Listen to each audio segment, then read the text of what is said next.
अस्सलाम वालेकुम Sindhi info channel में एक दफ़ो ॿीहर ख़ुशि आमदीद आहियां अब्दुल क़यूम।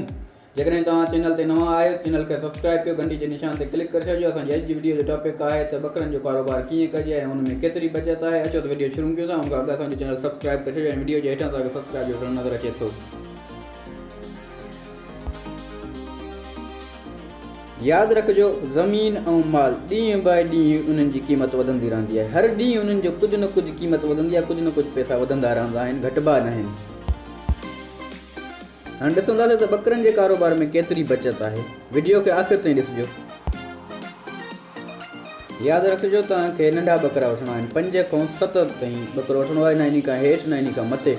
फ़र्क़ु कयो तव्हां 50,000 जो ॿकरो वरितो, तव्हां उनखे साल पालियो, जहिड़ो बि ॿकरो हुजे साल खां बाद 10,000 जो लाज़मी वेंदो। 10,000 टारगेट कयो, मथे मिलनि त उहे बोनस पैसा आहिनि। हाणे ॾिसो, असां 50,000 जो ॿकरो जेको वरितो उहो साल खां बाद 10,000 जो, बचत असांखे घणी थी 50,000 जी, मतिलबु आधी अधु।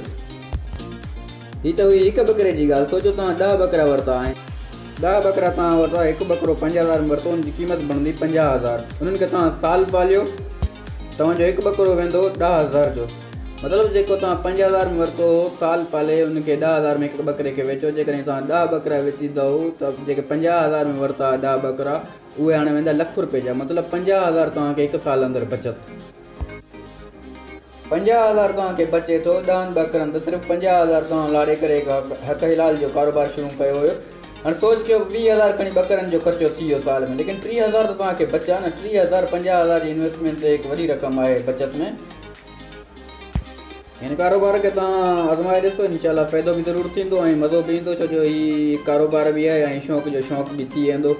ॿकरनि पालण खे पालण में ॾाढो मज़ो ईंदो आहे। ऐं जेकॾहिं तव्हांखे असांजी वीडियो पसंदि आई आहे त हिनखे लाइक ज़रूरु कजो, चैनल खे सब्सक्राइब कजो। हिन वीडियो जे हेठां तव्हांखे रेड कलर ॻाढ़े कलर जो नज़र अचे थो सब्सक्राइब जो बटन, हिनखे क्लिक करे छॾियो जीअं असांजी हर वीडियो तव्हांखे सभ खां पहिरियों मिले।